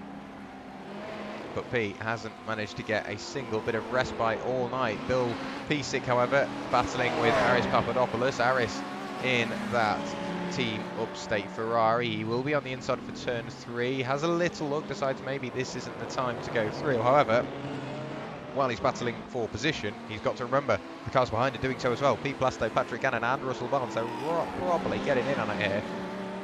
And for me, Pete is going to have to be so careful because he's got 2 cars raring to get past him. So one slight slip up and they're just going to pick him off and disappear into the distance. But we know what Pete's like, very experienced in these cars. He knows what he's doing. Of course, racing in the Sunday GT Masters Series as well. Great camera shot this through the right-hander. We'll stick with these camera shots. I'm starting to enjoy these a little bit, just playing around with the cameras to see what we can get. And we have picked up some great shots here. You can see now Haris Papadopoulos is well and truly there. But you've got to think, if Haris Papadopoulos and Patrick Gannon are in communication, Haris has got to be careful to not get a penalty for ignoring blue flags. However, Pete Plasto is in that Team Upstate sandwich. Very well driven from Haris Papadopoulos. Jumps over to the right-hand side, gets out of the way. While he does want to make sure he can lose Pete a bit of time, he doesn't want to lose his teammate time. I thought Patrick Gannon was going to have a look up the inside there, but decides maybe that time through isn't the time for it. We will go back to TV1 so we can get the usual cameras that we've been seeing all evening. Bill Piesick, the next car on the road. Likes a blaze for Pete Plasto, making sure he makes the car in front aware that he needs to get through. He cannot afford to lose any time. And he just wants to get past and the traffic dissipated so he can get some clean air and really focus in front and almost forget that his mirrors exist. A little scrub of the wall there from Bill Piesick. Bill gets out of the way. Great stuff from himself. Very well ridden. And very well read, I should say. Ridden, that's not quite what I meant. But Pete Plasto working his way past, and Patrick Gannon has got Russell Barnes all over his tail. So he's got to be so careful here as to what he does. Russell Barnes looking to the outside. He's tried it once, decides maybe this time isn't the time for it. But all this battling once again, they're going to be keeping each other, driving in their mirrors and looking for every little opportunity, slowing each other down. Pete Plasto needs to make the most of this. He really needs to get shifting. He will see in the rearview mirror that they are chopping and changing, seeing what they can do to get past each other. So he'll go, right, okay, I need to make sure these next few laps are qualifying laps. I can get that distance. Only if it's only 5 minutes of concentration, that leaves him just a short amount of time at the end of the race just to extend that margin and try and hold on to that P11. Up the road, Richard Jones and Juan Manuel Calleja getting closer and closer together. Richard Jones's Ferrari looking rather second-hand now. You can see the front and rear of that car have been collected. The glass missing from the tail end of that Ferrari. Fairly easy position made there for Juan Manuel Calleja. Up into 7th place, that 99 car. He'd struggled to sell it for spares, I think. Really starting to struggle. Scott Rister not too far back, but 1 second adrift. Nick McLaughlin, he's been making inroads. 12 minutes of the race remaining. What can Nick do about improving upon his P10? Seeing what he can do about getting P9. We do have Alex Peck in the pit lane, the privateer Ferrari. We're going to have a look back at this battle. It seems like that's all we've looked at for the past sort of 10-15 minutes, but that is really all that's going on out on the circuit. We will, of course, keep an eye on Juan Manuel Calleja and Richard Jones, and of course Scott Rister and Nick McLaughlin. EJ Nixon in the chat saying hello. Hello EJ, let us know what you think of the race so far. It has been a very, very close-knitted race at points. Of course, a very tricky circuit as well. So it's nice to see that we've had plenty of battling. You can see Pete Plasto still doing what he can to build a gap past Patrick Gannon. Of course, if he does lose out to Patrick Gannon, it will be a position lost overall, but not necessarily in class. But it tends to be when you've got three cars in a battle. If the car in the middle works its way past the lead car, the tail car will work its way through. Almost, if that makes sense. If one car gets past another, you will tend to lose not just that one place. One will follow the other. They will use the same gap, use the same mistake, and you will lose 2 places in once if you're not careful. You can see Russell using all the track there, all the curb thereafter as well. So he's really starting to work his way to the tail end of Patrick Gannon and hopefully work his way to the tail end of Pete Plasto, but that is all in the final 10 minutes. Patrick starting to use his head here, I think, just really starting to go, right, forget about my rearview mirror hit. Like, there's nobody even there. Let's just focus on that VRC Ferrari. But it's very hard to ignore your rearview mirror when it's absolutely plastered with the FindingSpeed.com Ferrari. A little bump up the road for one of the drivers. Not 100% sure who that was. A little wiggle there from Patrick Gannon. Let's see what is going on. That car still looks fairly straight, so I don't think there has been that much of a knock, but it definitely was a wiggle, and you can see, like, visually, that gap has once extended again. So he has lost time to Pete Plasto, and he's also lost time to Russell Barnes, who is very much underneath his rear wing. We've had an incident for Igor Bembik. Let's see what has happened to Igor. I think he's just touched the grass on the brakes and then does collect the wall. We'll have another look in slow motion. So he's ran very wide there, and he's tried to recover onto the concrete. Didn't quite get there in time as he touched the brakes with a bit of steering input in. Round he went. And look at that now, just as we click back on it, Patrick Gannon, a big look up the inside of Pete Plasto. Pete managing to fend him off. This will be the longest 9 minutes of his life for Pete. It's been a standout drive tonight for me for Patrick Gannon. Juan Manuel Calleja a very close second, but I've got to say it's been a great race to watch from Patrick's perspective.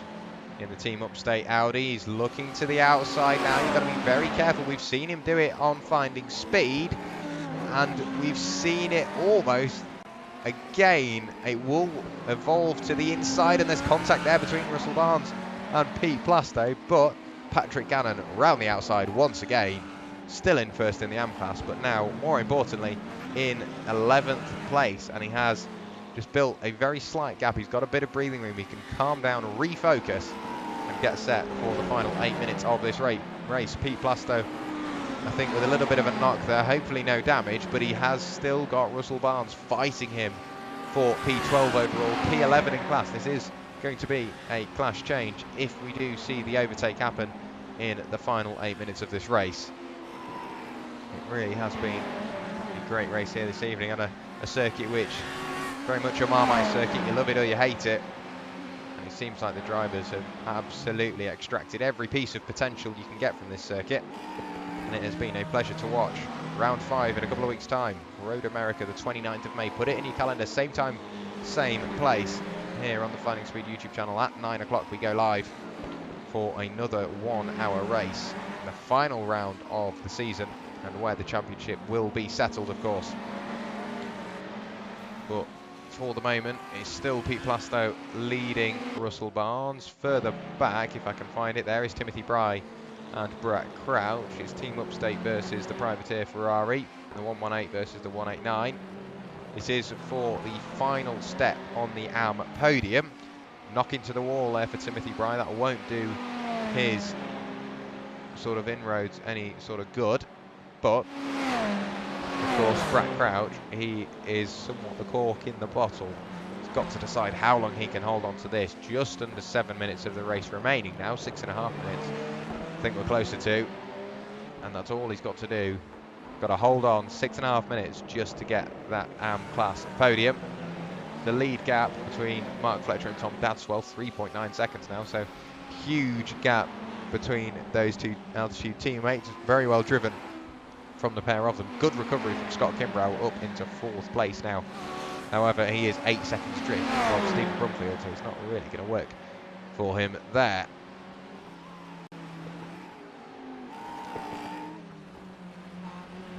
And that was the change of position. I was just drinking that in, watching it happen. You can see Russell Barnes to the outside. He's done it once, he's done it twice, and I think he's done it a 3rd time. There you go, on the brakes. Pete Plasto, he didn't really feel like fighting that one. It's not worth it this late on in the race. If it's going to happen, it's going to happen. And Pete, clever driving from him in all fairness, does lose that position, and he can finally now not necessarily take a breath of relief, but he can take a breath.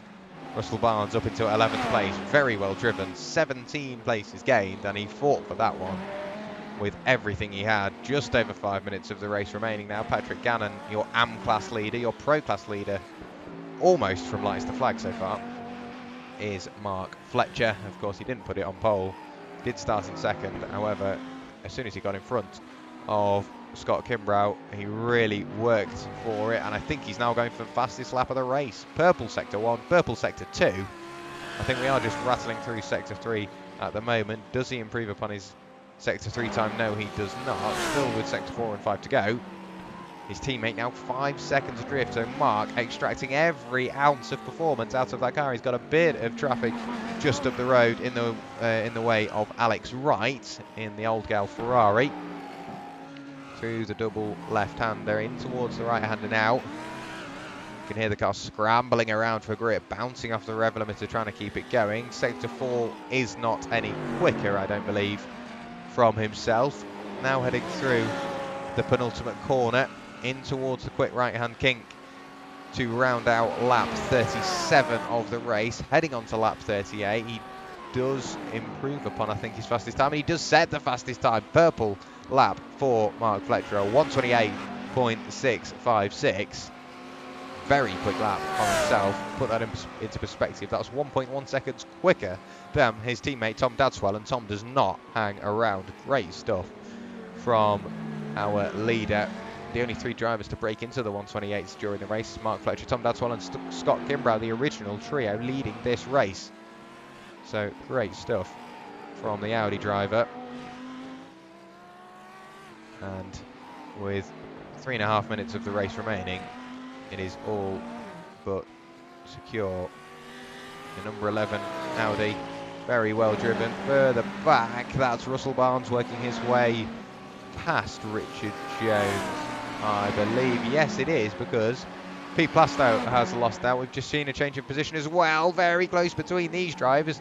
There is the driver in 23rd place of Alex Peck, the privateer Ferrari, somewhat getting in the way. He did everything he could, though, to be fair to him. He did try and get out of the way. Very well driven from himself. But Chris Tapio and Steve Mello both battling tooth and nail for that opportunity to say I finished in the top 5 here this evening. VSR Academy car leading the RPM Lamborghini. The V10 screaming down that little back straight. The gap has opened up well and truly. Nick McLaughlin looking to yet further improve upon his 9th place. Juan Manuel Calleja just half a second up the road. Scott Rister not too much further, if I'm honest. You can see the damage aboard Juan Manuel's car, so I'm sure he is struggling with some front end grip and maybe some straight line speed as well. Great race so far from Nick, currently in 9th place in class, 9th place overall, trying to make that 8th place. And the battle we were looking at between Steve Mello and Chris Tapio has somewhat levelled itself out, and Scott Kimbrough making a last dash for that podium place. Stephen Brumfield is what separates himself and the final step on the podium. The Centurion Racing BMW. He's going to have to drive a very wide Bayern Motorworks car. Under 2 minutes of the race remaining, 1.5 minutes. So I do believe we are going on to the final lap of the race this time. There is Mark Fletcher. We will be going on to the final lap of the race. I'm going to keep an eye on Stephen Brumfield and Scott Kimbrough as long as I can, without, of course, missing our leader crossing the line. That's a big hit up the road for somebody. It sounds like, yeah, whoever that was, Igor Bembik, I do believe, managed to collect the wall a few times through there. Let this sparring duo go. But not much between the pair of them now. Further back, Brad Crouch and Timothy Bry still sparring away. Everybody's really started to get the bit between their teeth. Really closing up now. Nick McLaughlin still sat on the tail of Timothy Bry, with Patrick Gannon now catching on that little duo. But back to Stephen Brumfield and Scott Kimbrough. Of course, position overall, position in class, and the final step of the podium at stake here. And Scott Kimbrough, even after being thrown out of his rhythm with a little mistake and losing that 2nd place, he's worked his way through traffic, he's worked his way around damage, and has recovered to 4th place, and he's doing everything he can, throwing everything at, recovering to 3rd, but it's going to be incredibly tricky. Personally, I can't see it happening unless it was some sort of mistake from Stephen, but We will see what happens. Both cars getting very sideways through there. It looks like Scott Kimbrough was destined for the wall, but very well held. And now they're getting closer and closer and closer again. 1.5 tenths separating the pair of them. Stephen hugging that wall, doing everything he can, not giving Scott that inside. It's so valuable around here. And Stephen Brumfield drives that car all clean over the curb, does grab the wall. A slight lapse of concentration into the wall once again. And that is going to give Scott that inside. All he's got to do is get to the end of the race now, Stephen. He's twatted, he's hit the wall twice. And Scott Kimbrough hitting the wall, or hitting the tail end of Tom Dadswell. I am sorry, we have missed the leader crossing the line. We will have another look back at that in a second.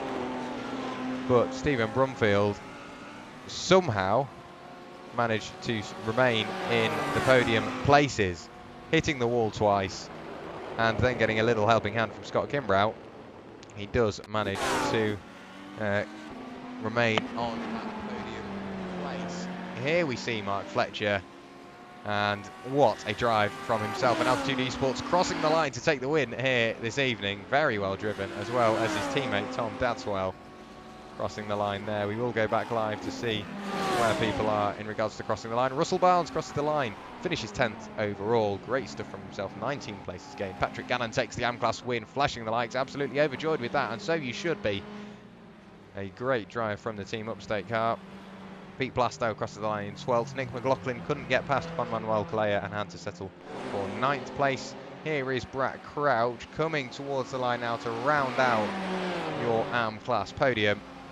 The American in the 118 Ferrari, very well driven. Timothy Bryce sat there in 17th, Stan Van Nylen in 18th, Alex Wright, Luke Davis and David Bush both in the pit lane. There is Igor Bembic, he has taken the flag, and I do think we have the results available to us. Igor Bembic running out of fuel. That shows just how tight these drivers run the cars on fuel, just enough to get to the end.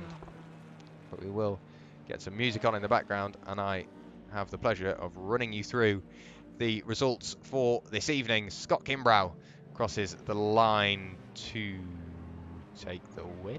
That's not right. That is the quality times, Jack. That'll be why. We will get the results available to us now. And I will make a slight change to the overlay as well. But Mark Fletcher takes the win here for Altitude Esports for almost 5 seconds clear of his teammate Tom Dadswell. Stephen Brumfield, after hitting the wall twice on the final lap and getting a bit of a knock from Scott Kimbrough, manages to hold on to that podium. Of course, the podium overall and the pro podium. Scott Kimbrough finishes in 4th, very well driven, and somehow managed to recover from all those little mistakes. Steve Mello finishes in 5th, Chris Tapio 6th, Scott Rister in 7th, Juan Manuel Calleja in 8th, hounded to the line by Nick McLaughlin and Virtual Racing Compound, and then Russell Barnes rounds out your top 10. Great drive from himself, of course, from the back row of the grid. 29th place is where Russell started. Patrick Gannon takes the AM-Class win for Team Upstate. Great stuff from himself. Then it's Richard Jones and Pete Plastow 12th and 13th. Simon Chester in 2nd in the AM-Class and 14th overall. James McIntosh for RPM Racing in 15th. Brad Crouch rounds out your AM-Class podium in 16th. And it's Timothy Bry and Stan Van Nylen 17th and 18th. We'll go down just the final few rows. And it's Alex Wright, in 19th. Luke Davis 20th. David Bush, Igor Bembic, Alex Peck, Dana Carranza, Bill Pisick, Aris Papadopoulos, Todd Bosworth, Andreas Helgrud, and then it's Dominic London and Alex Crater, your 2 retirees. But I've got to say, that was a very, very, very intense night in every department possible. And I'll do what I can to get some nice little background shots for you, as hopefully we have a few drivers ready for an interview. We do indeed. So what I will do is I will lower the music down just enough so it's sat in the background. We're going to have to bring him in. Let's see whether we bring him in mid-conversation. No, we don't. But oh, me? Mark Fletcher, welcome to the commentary box. Wow, you had to fight for that one at the start, and then it just came to you. You got in that free air with, I'm sure, a bit of attention from your teammate Tom, but nonetheless, you got in that clean air, and I don't know what it was. It must have given you an extra few horsepower because you just disappeared. Well done. Yeah, I tell you, credit to Scott. He 100% had the fastest car there. No doubt about it. He'd have pulled away. I think if we'd have got to the pit stop and he was still there, Yeah, I don't think I'd have seen him. His car was very quick this evening. Me and Tom said one of us has got to get past him quick. Well, you But definitely did that, and yeah, it really worked for you. And just that slight mistake, he was trying to outbrake you in towards turn 3, and maybe slightly unsighted his braking point, couldn't quite see through you, and it's just that's all it was, a slight mistake, and it dropped him from second, I think at the time, right the way down to fifth, and then he went into the pit lane, thought, right, let's get out of this and see what he can do, and he recovered up to fourth place. So yeah, he definitely had a quick car tonight. But while we're on the topic of cars, I do want to talk about the Audi.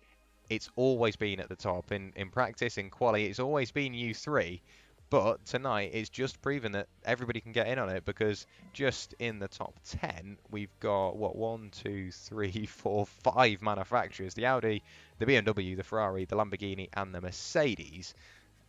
Is that something that worries you, or is it a track by track sort of thing? Like, what is it that you think is about the Audi that keeps it up there? well, it's massively down setup. I mean, we were using sets that we ran at World GT, which it was no secret most of them were built by Sven Haas, because me and Tom got some driver training for him. But it's good. It's brilliant that there's so many manufacturers in the top 10. It shows that iRacing have got the BOP right, which is good. I've just driven it for over a season, so it's kind of like my second home. Well, also tonight, you went into this round the championship leader in the pro class on 125 points, with Alex Crater, 23 points back. Alex didn't have a great night tonight. He fell foul, Oh, he I didn't think, finish, of the did he? undulation. No, I think he fell foul of the undulation. Setup was somewhat of an issue, I think, but damage as well. That has, if it hasn't already, including drop scores, I'm not 100% sure whether that has secured the championship. Was that something you were thinking about, or was it just go out there, have fun, and if you get the championship, or even if you get on the podium of the championship standings, that is sort of the aim? Like, talk us through what your aim was for the series. Yeah, I mean, we came into, obviously, that we're quite a new team. We were kind of running it alongside World GT, just as more practice and more racing, really. I did a meeting with Russell, the 2 hours of Bathurst, and I have to say, all the finding stuff, it's incredibly well run. There's hosted sessions that go up, and Russell actually put me in contact with our new team sponsor. So, yeah, I mean, it's nice to win, don't get me wrong. But no, credit to everybody that takes part in this league, pro am. It's really good. Oh, great stuff. And yeah, just to echo your comments, it is an amazing series, and it's incredibly well put together. And in 2 weeks' time, we head to Road America on the 29th of May for the final round of the season. So hopefully we see you there. But once again, another massive well done from myself on the win tonight. But before we let you go, anybody you'd like to thank or shout out? Yeah, actually I do. Well, the 29th of May is my birthday, so I'm well looking forward to that round. I'm going to try and stay off the beers till after the race is finished. But yeah, hopefully we seal the team championship there, which is a great achievement for us. But yeah, thank you to everybody who watches the Finding Speed stuff, and then pops over to my stream as well. It's really cool. And the new team sponsors, here we go. So we've got Ace Tech Sim Sports, who jumped on board this week, and Freem, who came partnered with us last week. So yeah, all changing here. Great stuff. And yeah, once again, another well done from myself tonight. And yeah, we'll see you in 2 weeks' time on your birthday for the final round of the season. Brilliant. Thanks, Jack. Have a good evening. Bye bye, you too.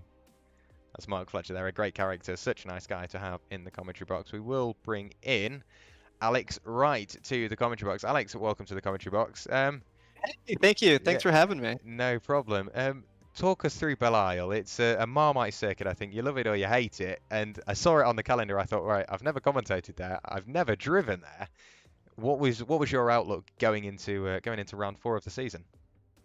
I just wanted to keep a clean race. I'm sure as everyone can see, it's a close track, meaning that at any given second you're just inches away from a concrete barrier. So I just wanted to keep a clean race, keep my nose out of trouble. Hit the apexes, keep a clean exit, and I was able to do it. So I'm pretty happy with how it went. Yeah, absolutely. Of course, you finished 5th in class, 19th overall, 5 places gained, and your teammate finished behind you. Yeah. All went well in your camp tonight, and like you say, it's a tricky circuit with the bumpy concrete, the wall being inches, and I'm sure a few drivers found millimeters this evening. It's a tricky circuit, but a good haul of points for yourself and the team. You can't be much happier than that. Nope, not at all. It's a great way to end the day. So. Yeah, absolutely. 2 weeks' time, we head to Road America, the 29th of May, the final round of the season.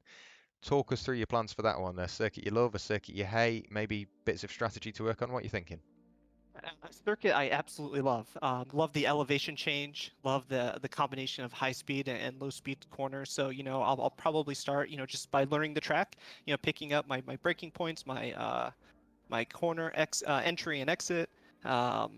Just grab my teammate, hold a couple of private races, battling each other. Have a couple of practice races with some AI, and then we'll be looking to do the same thing in a couple of weeks' time. Great stuff. We can't wish for more than that. Well, thank you for joining us in the commentary box. And of course, a massive well done from myself tonight. But before we let you go, anybody you'd like to thank or shout out while you're live on the Finding Speed channel? Yeah, absolutely. Shout out to my teammate, Luke Davis, and the rest of my fraternity brothers who I'm representing with the car Alpha Sigma Phi. So thanks, Jack. I appreciate it. No problem. Great stuff. We'll see you in 2 weeks' time. All right. Bye-bye. Alex right there, a great character to have in the commentary box. And such a nice guy as well, and a good result for himself and the teammate, Luke Davis, and of course the team, generally had a good night tonight. One final person to bring into the commentary box. We always bring him in last, but he's getting closer and closer to first. Russell Bards, you had to work for that one tonight. Pete Plasto was not going to make it easy for you, was he? Oh my word! Why did I pick that track? No, it was good. It was good. It was a great race, but my word, it's tough to overtake. At Belle Isle, it is like if you don't get a good exit on turn 2, and I think there's probably like one other place where you can get lucky, but yeah, it's a real battle. Minutes and minutes and minutes of just pure battling. Great fun, but hard work. Yeah, it definitely looked it, and it's one of those circuits. We've spoken to a few drivers that the general consensus is it's a circuit a lot of people love, but of course there is always that doubt of, oh, it's like the American Monaco. It's very tricky. You don't get that much overtaking. But tonight, I've got to say, some of the moves you made in towards turn 3 on the brakes, around the outside, up the inside. Was that your favourite corner for the overtaking opportunities? God, it was brilliant. I didn't actually think it was an overtaking place, but I think I got lucky a few times with people that just made little mistakes, just either going in or just coming out. And if you can get your nose up the right side of their car, you can basically, effectively bully your way through. But it's tough to get that nose on the inside so you can claim the corner. But yeah, it was an experience. I ended up bashing my car actually a few times, just trying to get at that exit that you need to be able to get alongside someone. But yeah, it was fun. What a great fun race. Yeah, absolutely. I didn't know where to look. There were a few points of the race where everybody was like, right, calm down, we'll take a chill pill and see how it goes. And then all of a sudden at the end of the race, it all spiked up again. But yeah, a lot of the cars had a few battle scars, let's go with, tonight. Just a few little scuffs here and there. But 2 weeks' time, we head to Road America on the 29th of May for the final round of the season. Mark Fletcher's birthday, I've just found out. What's your plans for that one? Is that once again just starting at the back of the grid and seeing where you work, or are you going to sort of qualify for this one and go, right, if I had qualified throughout the season, this is what could have happened?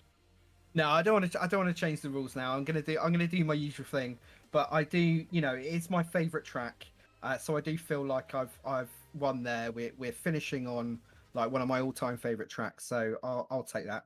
And do you know what? It's my birthday tomorrow, Jack. Wish me a happy birthday immediately. Yeah, happy birthday. It's my birthday on Tuesday as well.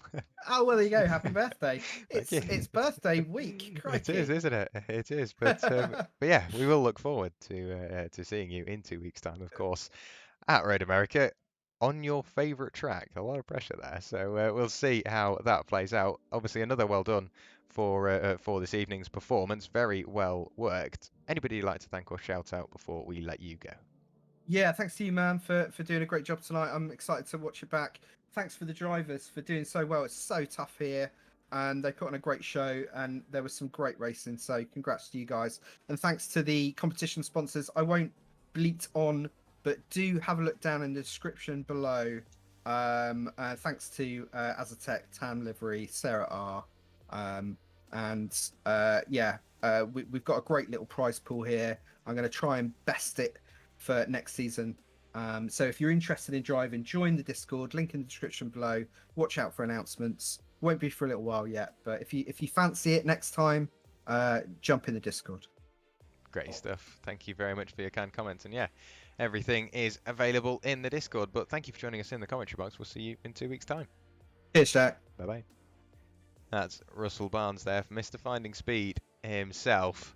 And once again, just another great guy. There's so many personalities out on the circuit, and it's really nice just to talk to them at the end of a very busy night full of great motor racing action. Sadly, of course, we have brought an end to the evening, and just one final mention from myself, of course, Azatec Sim Sports, a great company to have on board as part of the series, and they're just generally a great sponsor. Of course, they are one of the bigger names in enthusiast PC water cooling, and they are working to bring their precision engineering expertise to sim racing. So if you want to follow all that excitement and all that development over at Azatec, go to www.azatecsimsports.com, and just to celebrate them jumping in, and they've put in hundreds of pounds worth of water cooling gear and merchandise for the season winners, and they've also got other products just alongside their sim racing ventures. They all can be found at www.azatec.com. Make sure you go check them out. Of course, a massive thank you to Tam Livery as well